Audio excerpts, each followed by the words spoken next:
Good afternoon, good evening, good morning, ladies and gentlemen.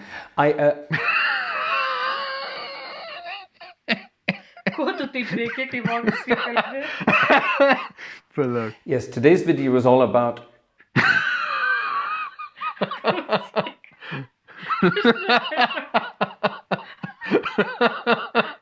Yes, as I was saying, today's video is all about answering some questions I received actually quite some time ago now from my friends and colleagues here in the wonderful world of YouTube.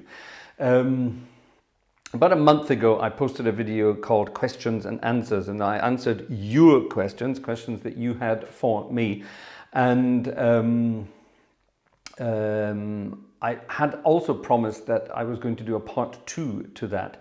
And that part 2 was going to involve questions that I received from, like I said, my friends and colleagues in the virtual organ world. In other words, in the YouTube organ world. And that's what we're going to cover today. Now, the chap that you heard at the beginning there who couldn't control his laughing, we'll get to him in a minute. That's my friend, the laughing Lithuanian, but we'll get to him in a minute. Now, to start things off today, we have a couple of questions from one of the world's best known YouTube organists over in the UK.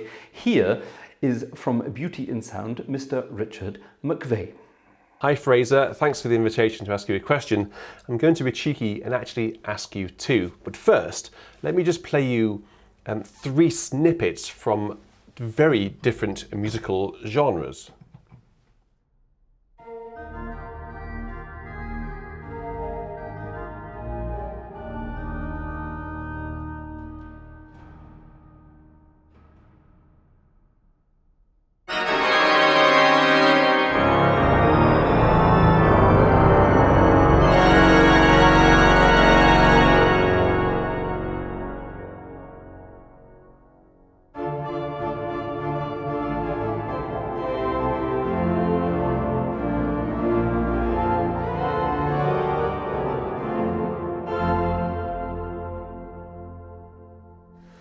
I think music, the sort of music that you're really familiar with, obviously Bach at the very beginning, Messiaen, and then followed by, and actually a piece, a snippet from Star Wars, a jazzy number. The question is, what do you think attracts people to those different genres of music? Some people will only like Bach, some people will only like modern music like Messiaen, and some people will only like jazz. And I wonder why people will only like those genres. Also, what can we do as organists and performers? What can we do to broaden people's repertoire, their musical palette? What can we do to introduce them to those other different styles of genre? The second question is a bit cheeky. If you could go to a desert island and take only one composer with you, who on earth would that composer be? Take care, mate. Hope you're well, and speak to you soon. Right, a couple of interesting points there that Richard made, which I think is very exciting. And also, it's good to hear Richard play something jazzy for a change. A long time ago, I sent Richard a copy of my Piping Hot at the Organ music book, from which he has already played the Prelude in D and featured it on his channel. Thank you, Richard. But he's never tried out any of the jazzy stuff yet. So there we are. There's a challenge for you. Try one of the jazzy numbers. They're not that difficult, I promise. So, Richard's question, Bach, Messiaen, or jazzy music? Why do we do it, or why do certain people only like certain kinds of music? Well, this is obviously a very personal answer. It's very difficult to say, exactly why people like the things they do. It's all very subjective, isn't it? And I think the organ world in particular is, better be careful what I say here, but you know what I'm going to say, don't you? The organ world is a very special world, let's leave it at that. And you are always going to come across people who firmly believe the organ is only there to play the works of Johann Sebastian Bach or Olivier Messiaen or and all these wonderful composers throughout history who of course did write music for the organ. And of course there is then the church connection, the religious connection, and I think a lot of people get kind of kind of hooked on that religious connection and think that all organ music is therefore religious music. And that's definitely not the case. Now, of course, a lot of organ music was written to be played in the world of the church, let's put it like that, whether in a church service or in church concerts or whatever. And it's obviously quite difficult then to sort of detach the organ world from the religious world. And I think a lot of people do get hung up on that rather a lot, which is not necessarily a bad thing, but as Richard then sort of asked, what can we do to perhaps expand people's views on that? Well, I think it's quite important to remember the history of the organ. The organ was not always a religious instrument. The organ came quite late to the church. The organ started out purely as an entertainment instrument. Now we're going back thousands of years here to ancient Egypt and ancient Greece and so on, where a sort of a very basic form of what we now know as the organ was played in amphitheaters and so on around the civilized world. And then because of the organ's power, because of its speaking power, one player is capable of creating rather amazing sounds on one instrument, then it became popular for church use. You didn't have to have a band of troubadours sitting in the church smoking and drinking and making a mess. So one organist was able to perform, or was able to accompany using only one instrument. This is all very basic sort of paraphrased stuff of the history of the organ. There will be a lot of organ freaks and nerds out there who will of course correct what I'm saying here, but throughout the history of the organ it has always been used not only as a religious instrument but also an instrument of entertainment. And I'm not necessarily only talking about cinema organs. Don't forget sort of the rise of the world of cinema. So we're talking the early 20th century as cinema started, and the organ builders of the day recognized a chance to make a bit of money here and installed pipe organs in movie theaters. But this had been done before. Pipe organs had also been installed in town halls, in schools and other municipal buildings, and the music that was performed there was not always of a religious nature. The popular tunes of the day were regularly transcribed for organ and played to basically the general public, not necessarily a church-going public, but in this case a concert-going public. So of course if you translate that into more modern times, if we take the modern tunes of today, or at least the last little while, then of course you can arrange them, transcribe them for organ, and why shouldn't you include them in a concert of organ music? Now, yes, should you do that is maybe another question. That depends. If the organ is up to it, and more importantly, if the organist is up to it, then I think it's perfectly acceptable to present other kinds of music in an organ concert, even in a church setting. Now, I do know of churches around the world where they don't like that. Yeah? Those that be, the priests, the managers of these churches, they don't like that kind of music being played. They think it's sacrilegious and so on. So there may be a problem there at certain times, but I know certainly from personal history, and so a lot of international organists do occasionally play popular music as well during concerts, maybe as an encore towards the end of the concert, or maybe just something to lighten the atmosphere a little bit. It all depends on the atmosphere. If you're playing in if you're playing in, let's say, one of the biggest cathedrals in the world, then you might not want to start playing music from Star Wars on the organ. Or maybe you would, I don't know. Go for it is what I would say.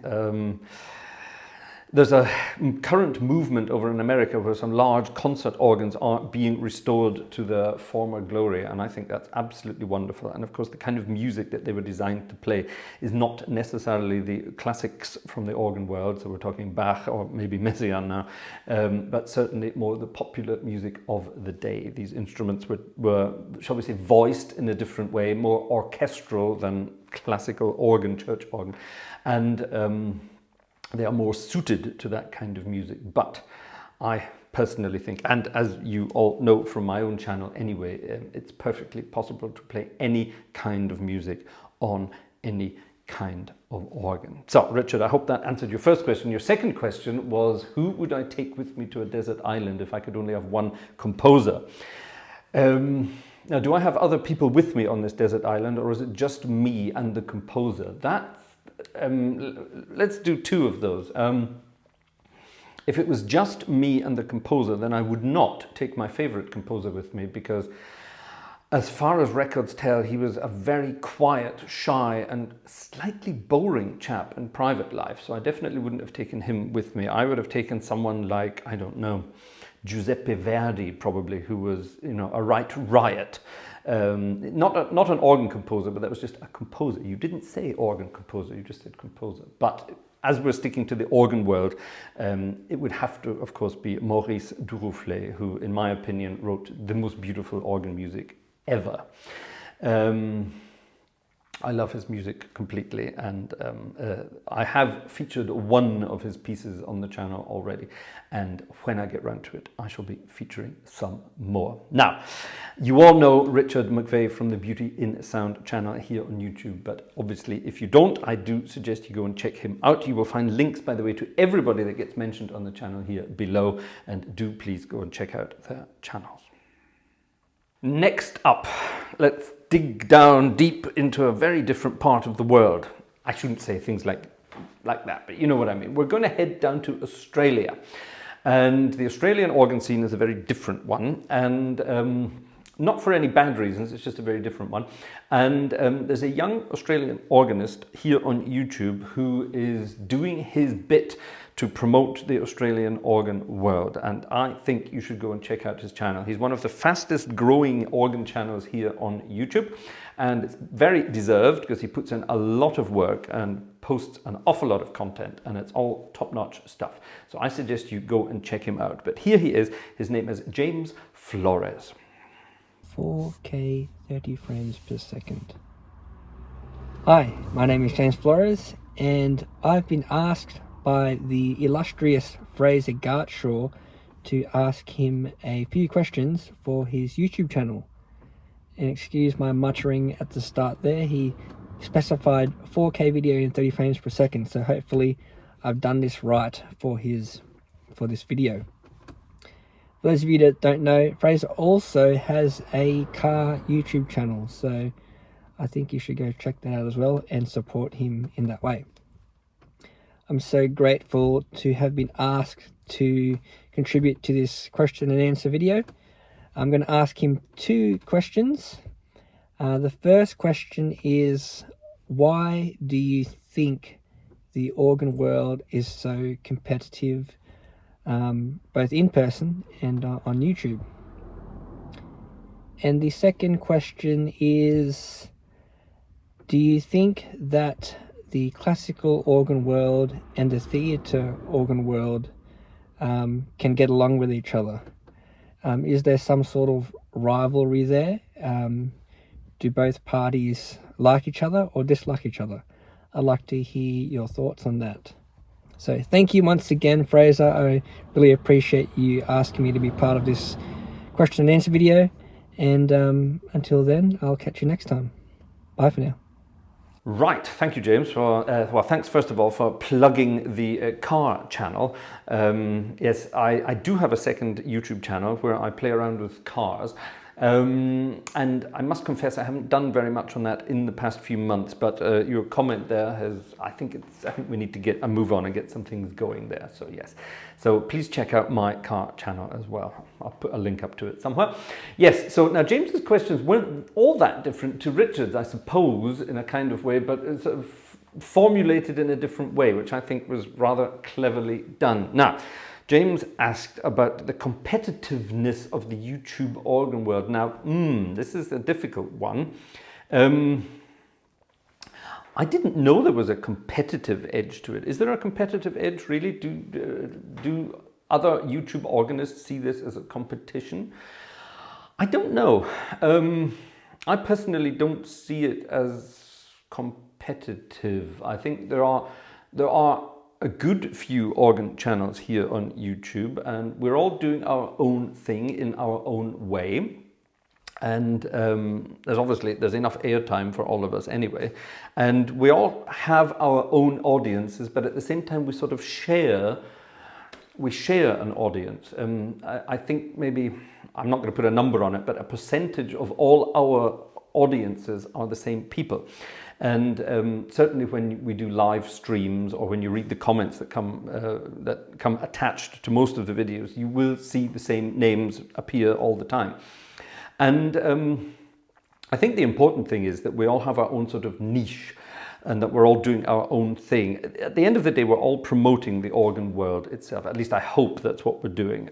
That's certainly my intention. Going back to Richard's for a moment, I'm trying to sort of bridge the gap, and this comes into James's question as well. I'm trying to bridge the gap between the classical and the popular world, certainly involving the pipe organ. Pipe organ, he said, looking at his digital Hubberg organ. Anyway, but certainly trying to bridge that gap.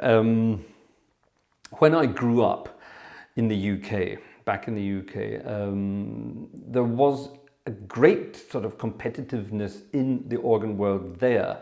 I'm not sure if that's still the same. I've been away from the UK for 21 years now, so I'm not sure if it's still the same. I think competition or competitiveness is maybe the wrong word. I think exclusivity would be a better word, if I'm allowed to change your question there. There are a number of organists out there in the world who do sort of want to keep the organ world exclusive, and are quite, I'm not sure what the word is, are quite scared of opening it up to, normal audiences out there. I'd better be careful what I say now. And sort of throughout the organ history, there have always been a few colourful characters who have tried to open up the organ world to others. And I'm not talking about people like Virgil Fox, Carlo Curley, and these days Cameron Carpenter, although they do belong to that list. I'm going much further back in history, where certain composers would compose certain pieces of music in certain ways to raise a few eyebrows. Now, I'm not going to name any names there, but maybe you can guess who I'm talking about down below in the comments. Let's make this interactive. I'm thinking in particular of one French organist who definitely raised, that's the word I'm looking for, I can't speak English anymore, who raised a few eyebrows during his time, and still does today actually with his rather avant-garde music from its time. So yes, anyway, so I think exclusivity is more what it's all about. And that sort of ties us back in with Richards again. There's a great sort of classical clique of people who think that the organ world should only include the great classics of years gone by, which is a shame because they're missing out on rather a lot.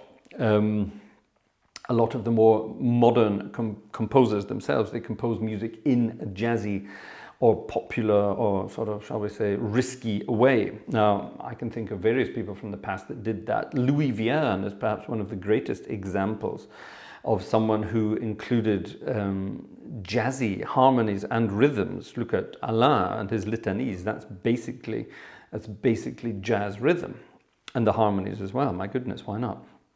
Don't forget that piece was not originally called Litanie. That was called something else at the beginning, and it was designed to be a very popular, funny piece. Just by changing the title, he of course changed the theme of it altogether.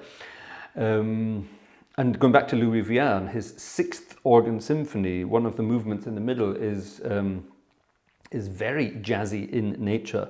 And there is an anecdote somewhere out there that he had heard the big band music of Duke Ellington and thought this was unbelievable and sort of tried to do something in the big band direction with his music. So now there you are. Now we also know, I've mentioned this before, that Louis Vierne himself and also Charles-Marie Widor, this I find unbelievable, but they both invited the great Fats Waller to come and play, their respective instruments in the 1930s. We're talking Saint-Sulpice in Vidor's case and Notre Dame in Vierne's case.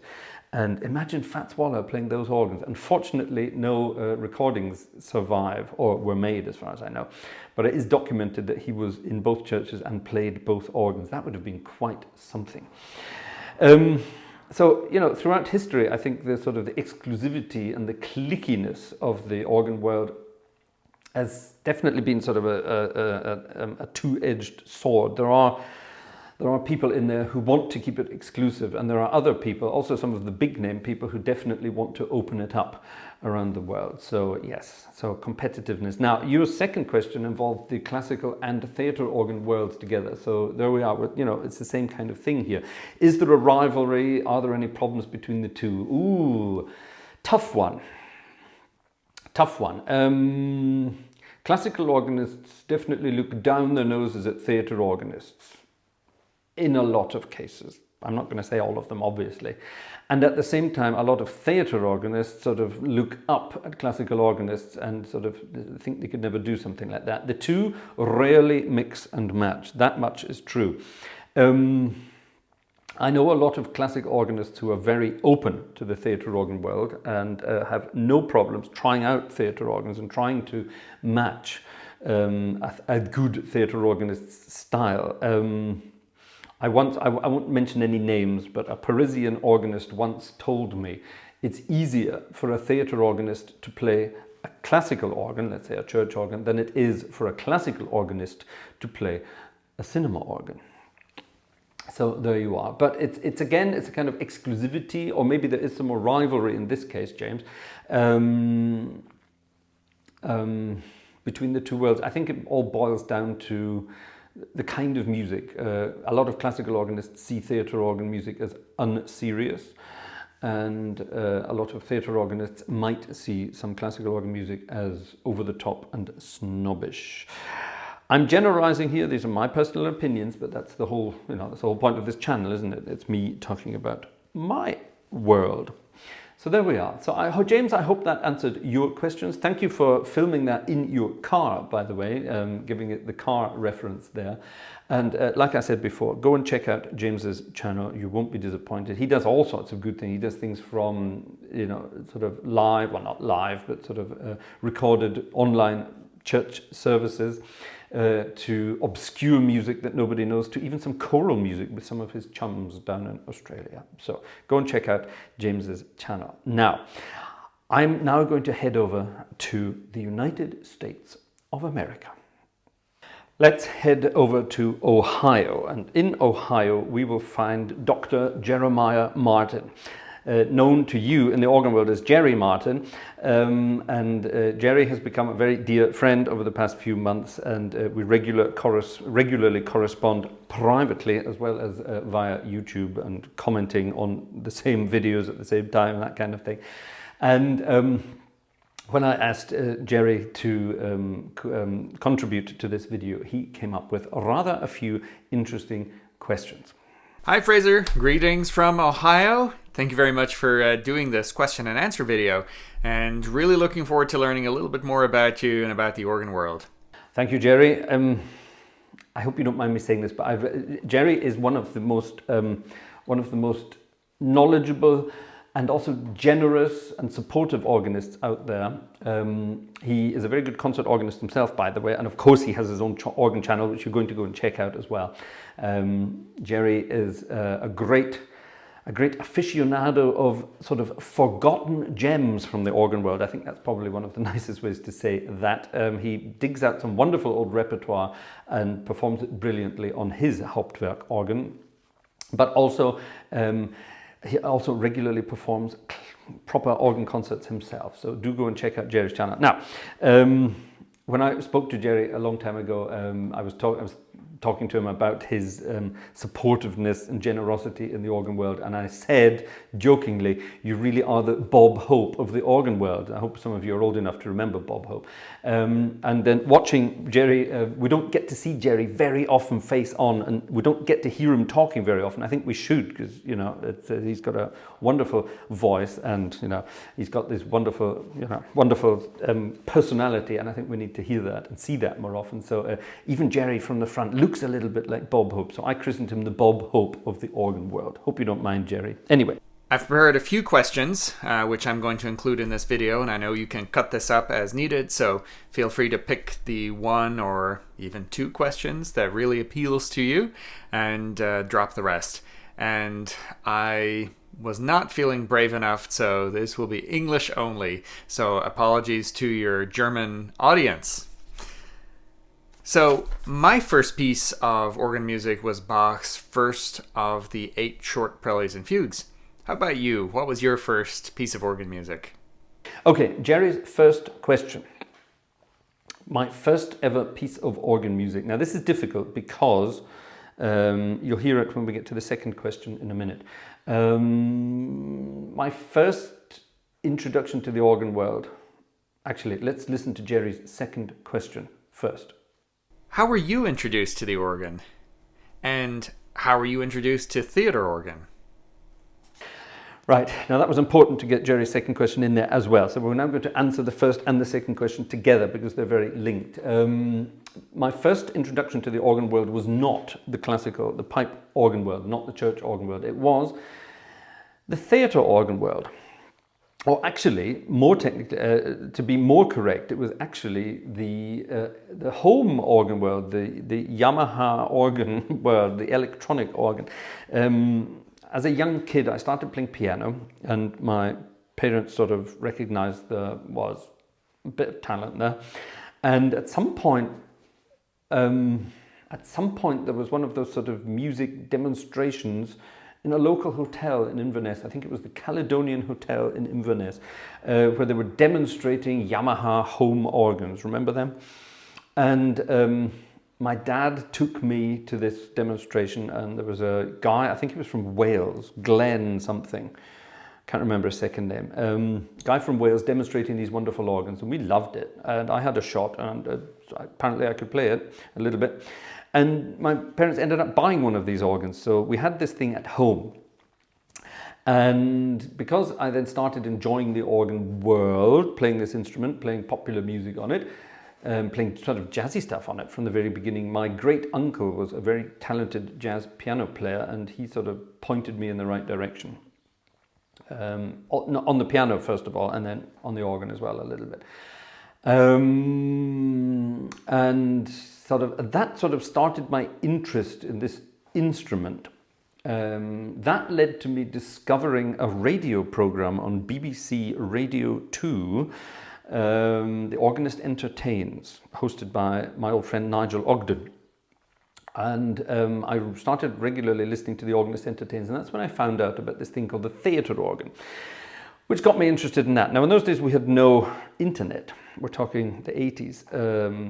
And through some kind of research, I found out that there was a theatre organ rather close by in Aberdeen. Now, Aberdeen is 100 miles away, 160 kilometres away from Inverness. And as a young chap, I took the train through to Aberdeen to see this organ. Once a month, they opened up the cinema, the Capitol Cinema in Aberdeen, and let people sort of play the organ. It was sort of an open console, let people play the organ. So the guy in charge of all of that, Mike Thompson was his name. Mike is sadly no longer with us. He died a couple of years ago. And Mike sort of took me under his wing, showed me how theatre organs worked, and I started playing theatre organs. I thought this was wonderful. So at his suggestion, and also at the sort of wish of my parents and a couple of music teachers at school, we started looking at classical music, classical organ lessons. And that led me to the local cathedral, Inverness Cathedral, and the organist, or the organ and the organist there.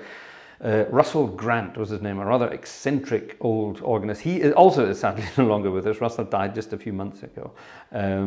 Wonderful, colourful character. Fancied himself very much as one of the great French cathedral organists. You know, he would regularly sit at the console smoking his pipe, and only in the hours in which the cathedral was closed, of course. He would never do that during a service. And he loved playing the sort of the French romantic classics of the day. But anyway, Russell and I got on very well, and he taught me sort of proper organ technique and got me going. And one of the first pieces we learned, to finally get round to Jerry's question, was, funnily enough, also one of Bach's 8 little preludes and fugues. In this case, it was the G minor, which is number, can't remember, 6, is that right? 5 or 6? And that's what started us off. That's what started us off in the organ world together, Russell and I, a little bit of Bach. And I sort of told Russell I also wanted to play this sort of jazzy theatre organ music stuff. So I presented to him a piece, I think it was actually The Entertainer by Joplin. I just played it on the organ, and he laughed and thought this was, incredibly funny that someone who'd never played the organ before could sit at a cathedral organ and just play like that.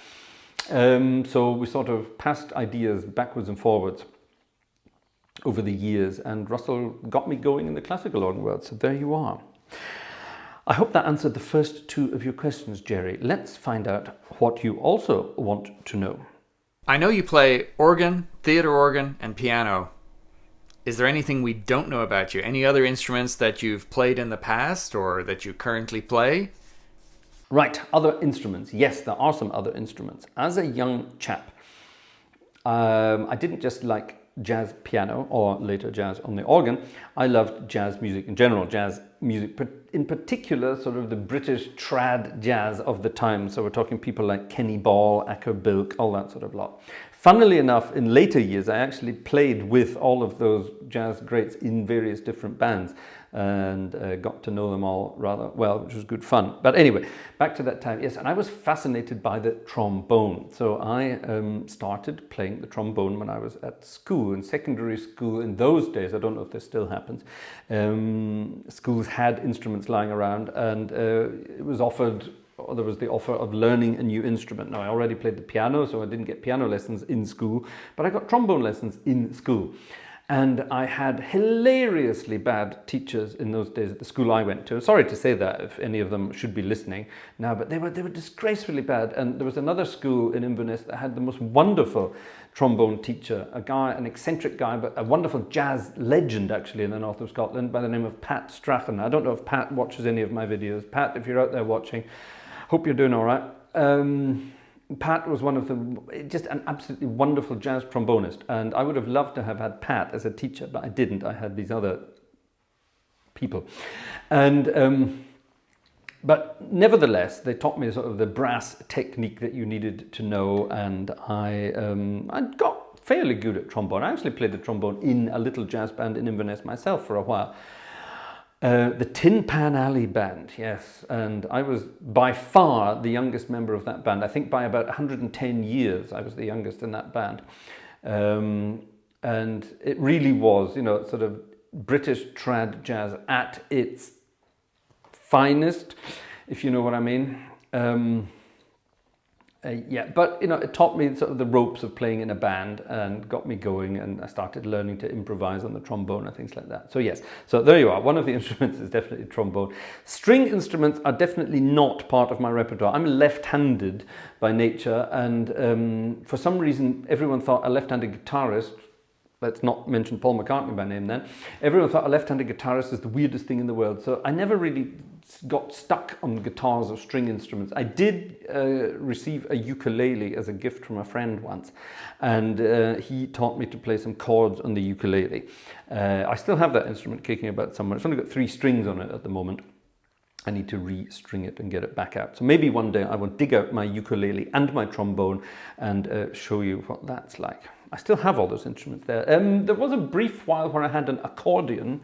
My great uncle, the guy I talked about before, Uncle George, a great jazz pianist, but also a wonderful sort of traditional Scottish accordionist. And Uncle George taught me a few things on the accordion there. My grandmother bought me an old accordion, which I had for a while until it basically disintegrated. If you don't use these things, they sort of gather mold and disintegrate, which unfortunately happened in that case. So yes, there was a bit of accordion for a while, but that's it. There's nothing else. I dare say when I was a very small child, I was forced into tooting into a recorder at primary school or kindergarten or something like that. But thankfully, my memories of that have disappeared altogether. Jerry, next. What would be your favorite pipe organ and favorite theater organ? Ooh, tough one. I mentioned this in the last video when we were doing our questions and answers from the viewers. And I think I answered it. Yes, I did answer it, didn't I? Liverpool Anglican Cathedral. My favourite church organ of all time. At the time. Difficult. It depends, I think. Favourite organ. There are a lot of organs that, of course, I don't know. I've never seen or played the Boardwalk organ in Atlantic City. I've never I've never played the Midmer Losh organ over in Philadelphia in the Wanamaker store. You know, no, is that Midmer Losh? It's not, is it? I'm getting that wrong. That's the one in Atlantic City. Sorry about that. But yeah, either of those magnificent instruments in America, I've never tried them. When I was young and I did my tour of the cathedrals with my old chum, and we tried them all out, it was definitely Liverpool Anglican Cathedral that won that. That is one of the most amazing organs in the most amazing venues ever. And I think to date, that's probably number 1 on the list. Number 1.1 on the list, just closely behind, would have to be Saint-Sulpice in Paris, which is just a dream of an organ. Absolutely wonderful. Untouchable in French organs. There are some, of course, some classical Cavaille call organs I haven't played. I did play Saint-Denis, that was his first ever organ, Cavaille Coll's first organ, in the suburbs of Paris there, when Pierre Pincemaille was still organist, and Pierre let me loose on the organ a couple of times. And that's just a wonderful sounding instrument. It just bashes you square in the face. And so, you know, it's wonderful, absolutely wonderful. But I don't know, from the French side of things, Cavaille Coll, then Saint-Sulpice has to win that one. From the experience of playing at Notre Dame, obviously, and it will be great when Notre Dame finally gets back playing again after the fire a few years ago. Thankfully, the organ was not destroyed in the fire, so it just got sort of a little smoke damage and a bit sooty and a bit dusty. But it's all still there, so that's very important. So when it's back up and playing, that would be, you know, a wonderful instrument to mention. And so on and so on and so on. Obviously, my own little organ in Herschbach is one of my favorite organs. It's just pure coincidence that I landed there in that church in our local parish, and it's a great little instrument. I love it to bits. Over in Marienstadt Abbey, the wonderful Riga organ there, that's an absolute classic. Or don't forget the wonderful Nelson organ that I've featured here and did the Piping Hot recordings on in Gattenbach, that wonderful sort of English-French hybrid organ that landed in that tiny little Westerwood village here in Germany. Wonderful. And of course, St. Joseph in Bonn-Beuel, where I played for many years as well. One of the most famous concert organs in Germany, and you know, my regular organ back in the day. So I mean, yes, I don't know. There is no one favorite organ out there. They all have their pros and cons, I suppose. And there are so many more out there that I still haven't played. Now, on the other hand, coming around to the theatre organ world, there is one definite winner there. Internationally, I have played on a lot of theatre organs, and all of them are rather different, and it very much depends on where the organ is situated. I've played on wonderful big organs in private homes, and they sound amazing, but of course they don't have any acoustic, nothing. It's all very dry, and that sort of, you know, you have to play in a different way in that kind of acoustic. But back in 2000 and, I don't know, was it 2002, 2003, something like that, I traveled to Michigan, and while I was there, I got in touch with various theatre organ societies and got to try out quite a few organs in the Detroit area. And the one organ that just absolutely blew me away was the Fox Detroit Wurlitzer. Back in the heyday of the movie palace world, there was this Fox network. You know, some of the largest cinemas in the US, and in several of the great Fox cinemas, they installed probably the best Wurlitzer organs that were ever made by the Wurlitzer Organ Company. And not all of them remain in their original homes, but the Fox Detroit does. And I got let loose on the Fox Detroit a couple of times during that trip. I actually got to play it for a tour. There was a group touring the cinema, and they asked me to stay longer, and could I demonstrate the organ to them when they came round, which was wonderful. And they all thought I was the resident organist there and wouldn't let me go, so it was great fun. But just the size of that cinema, it's like 5,000-6,000 seater cinema with that wonderful, great, huge 36 I think, 4-manual 36 rank Wurlitzer organ in there. And it just has the most amazing acoustic, most amazing feel, and the power of the organ, sitting at that console, the power of the sound around you in that building, that was quite something. That really did blow me away. A similar experience over in Chicago, in the Chicago Theatre. Also original Wurlitzer organ in its original home, the Chicago Theatre. I just walked in one day and said, hello, I'd like to see the organ, and they let me do it. They got some guy up, sort of caretaker down, who switched the organ on for me, and they just let me play the organ for a couple of hours while they were setting up the stage for, I think it was Elton John.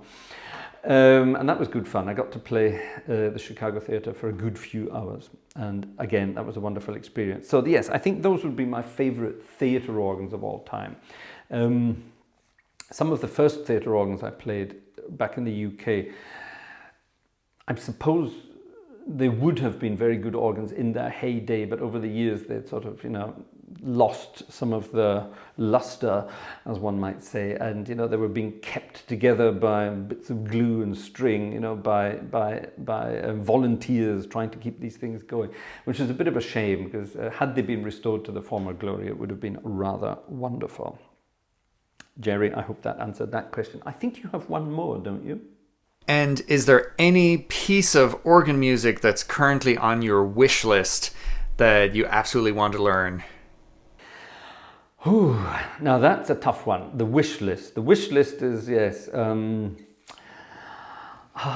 wish list.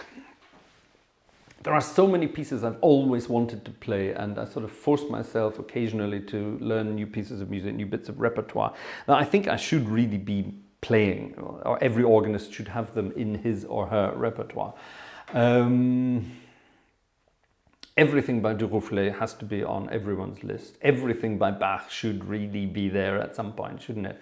I mean, we're talking mammoth tasks to learn all of these things. Something I never did get around to learning is the great G minor Fantasia and Fugue by Bach. And I will do that one day, because it's, it just has to be learned. It has to be part of everybody's repertoire. Other things, Dupré. Wonderful pieces by Dupré, Cortège et Litanie. I've promised that for my 50,000 subscriber mark, so we're almost at 45,000 by the time this goes out. So that's Alain's Litanies, which is coming very soon. So yes, for the 50,000 mark, it will be Dupré's Cortège et Litanie, which is just beautiful, one of the most beautiful pieces of organ music. Certain pieces by Messiaen that I haven't learnt yet. They will be coming at some point, I dare say. A lot of wonderful music by Herbert Howells, the English composer, that I never got round to learning when I was a student. There's too much. I think any one piece that should be learnt. Shall we narrow it down to one for you? I can't. Sorry, can't narrow it down to one. There's too much. There's too much. Vidas' Sixth Symphony. As a whole, I only ever learnt one movement of it, so maybe I should get round to learning all of it. Or maybe Viern's Sixth Symphony, the one in B minor, with that wonderful, crazy sort of toccata-style final movement. It's absolutely wonderful. Or, like I mentioned before, that crazy scherzo movement in the middle, where it's all jazzy. I never learnt that. Maybe I should. But as you see, it's difficult to narrow it down to one. Very, very difficult indeed. Let's see what Jerry has to say. All right, there we have it. A few questions. I know you'll cut that up as needed. And thank you for the opportunity. Thank you for all you do for the organ world and organ community. It really is a very exciting time in the organ world, with the access to Hauptwerk instruments and really the complete democratization of music. So this really is a wonderful time. I've really enjoyed getting to know people such as yourself all over the world, and looking forward to the future. Thanks, Fraser. Thank you, Jerry Martin, for your questions, for your comments, for your enthusiasm, and of course for your continued support and friendship over the last months and years. It's great to have you as part of the YouTube organ world, and please, like everybody else, go and check out Jerry's channel, give his videos a thumbs up, click the subscribe button to his channel, and check out what Jerry has to say. Jerry is actually also... a Hauptwerk specialist. He's a bit of the Hauptwerk guru out there. Most of the YouTube organists, when they have questions about something not working or they haven't understood something with Hauptwerk, they always seem to end up asking Jerry. Jerry seems to know everything about the inner workings of Hauptwerk. So yes, thank you very much to Jerry. Right then, time for our final questions for this evening, and we're going to head over to Lithuania. At the beginning of the video, I introduced you to Vidas Pinkevicius, who is the guy behind Secrets of Organ Playing. And Vidas's channel is a great little channel where he talks about the academics of learning new pieces of music. He also regularly presents pieces of music himself. And I think Vidas has a wonderful personality, and he's definitely a great fun guy to be in contact with. And not only Vidas has asked some questions, but Vidas's wife, Ausra, has also asked a couple of questions. Let's deal with Ausra first. Hi Fraser, my name is Ausra and I have 2 questions for you. Do you find that you have more time to play the organ during the pandemic? And how has the pandemic affected your finances? Thanks for your answers. Thank you to Ausra for those questions. Now, when I asked everyone to prepare these videos for my question and answer session, pretty much the whole world was still in lockdown. This was a lot earlier this year, 2021.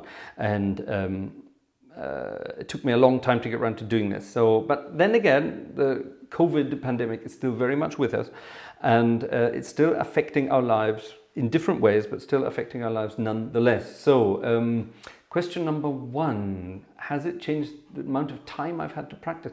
Theoretically, it should have done, yes. I should have more time to practice because a lot of the year was spent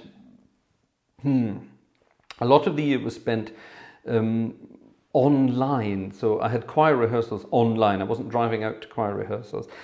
For a while, we even had we didn't have church services. That was last year. The church was closed for a few weeks.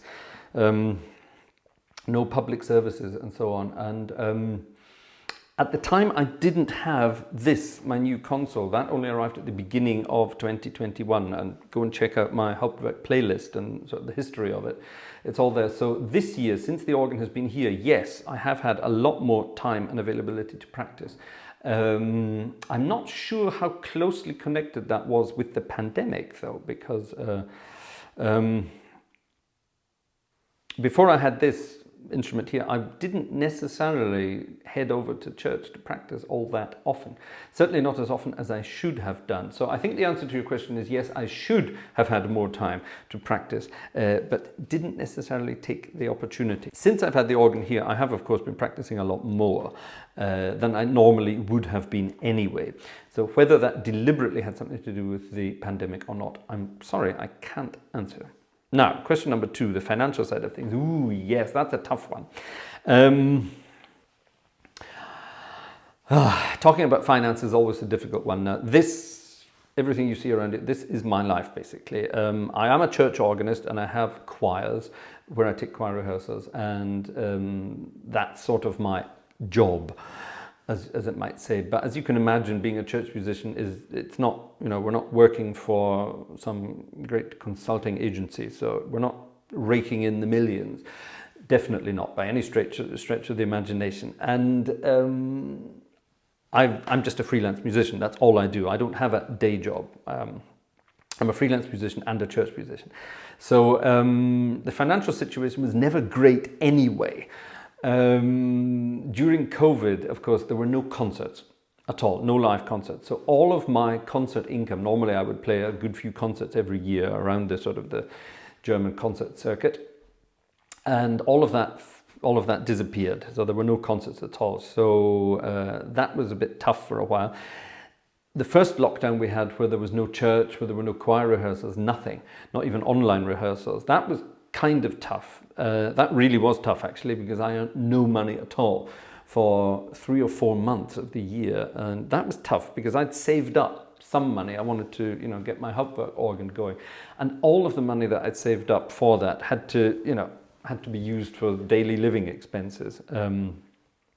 So that was a bit tough. I was very happy when the opportunity arose that we could start rehearsing with the choirs online. It wasn't perfect, but at least it meant I could start writing bills again.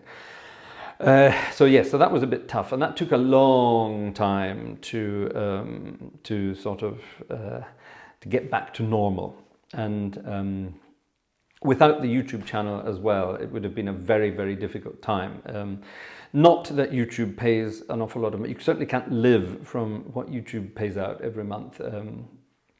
You guys clicking on videos, giving them thumbs up, hitting the subscribe button, commenting, helping the YouTube algorithm spread these videos around the world. That all helps, and there are some advertisements popped on these videos, and that earns sort of a couple of peanuts every time someone watches a video. You don't have to click on the adverts, by the way, but it's just watching the videos helps. It helps, but it certainly doesn't go any way towards paying the bills. So the financial side of things was always very difficult as a freelance musician. But hey, I've been doing it all my life, so I'm not used to anything else. I've never experienced any form of wealth whatsoever. So Ausra, thank you very, very much for your questions. Let's now hear what your husband Vidas has to say. Hi Fraser, I have two questions. How has COVID pandemic affected your life as an organist? And did your online activities help to adjust to a new reality better? Thanks so much for your answers. So, nice to see that Vidas and Ausra spoke to each other about what they were going to ask. Similar questions again. The COVID pandemic, how did it affect my life as an organist? Well, I kind of just answered that, didn't I? Quite seriously would be the simple answer to that. No concerts anymore. Very little church work, no choir work, and at the time, no Hauptwerk. Part of the lockdown we had here in Germany was also, it was a link to a curfew, so we couldn't even get out and about in the evening. In the past, and we will be doing this again in the future, don't forget, we would regularly feature other organs from around the regions or around Germany and other places on the channel. And, for a while there was a curfew there. We had to be indoors by 2100 hours, unless we had a very good excuse to be out and about. And filming organs for YouTube definitely wasn't a relevant excuse. So that sort of all froze. We had at the time planned to visit rather a lot of new organs for the channel, and all that disappeared. And also for those organists in those churches, we never got round to sorting that out again. We will at some point get back out and about and things like that. So, it really did affect everything very seriously for a while, certainly at the beginning. Now, like I said, it's all sort of eased up again a little bit. The concert side of things is gradually starting again, at least here in Germany. Organ concerts are now taking place with very limited audiences. They still have to be very careful about, safe distancing in the churches or in the venues. So it's quite limiting to the number of people that can attend concerts, which at the same time is quite limiting to concert fees. Now, for the last 2 years, I've played one organ concert. That was an online concert from the church in Bonn, and we featured part of that here on videos at the end of last year. And for this entire year, 2021, there was not one single organ concert booked. I do now have the first concert booked for next year, 2022, and I'll be publicizing that soon. That's coming up at the beginning of 2022, and it's actually on an organ we've featured here on the channel before, so that's rather exciting. So I was very glad to have received that invitation. Now, over the year, there have been other invitations to play different organs in different concert venues and things, and I was very wary of, accepting them for the pandemic reasons. So, so there you have that. Now, your second question about online activities and the new reality. Well, yes, one good thing about this is that I have, I've been able to increase my content output quite considerably, certainly in the last couple of months since I've had this instrument at home. And of course the flexibility and the variety that Hauptwerk allows you with the different sample sets from all around the world, including theatre organs, it opens up new worlds, certainly to the viewers, but definitely to me as a player and performer. And it has made life more comfortable. I'll give you that.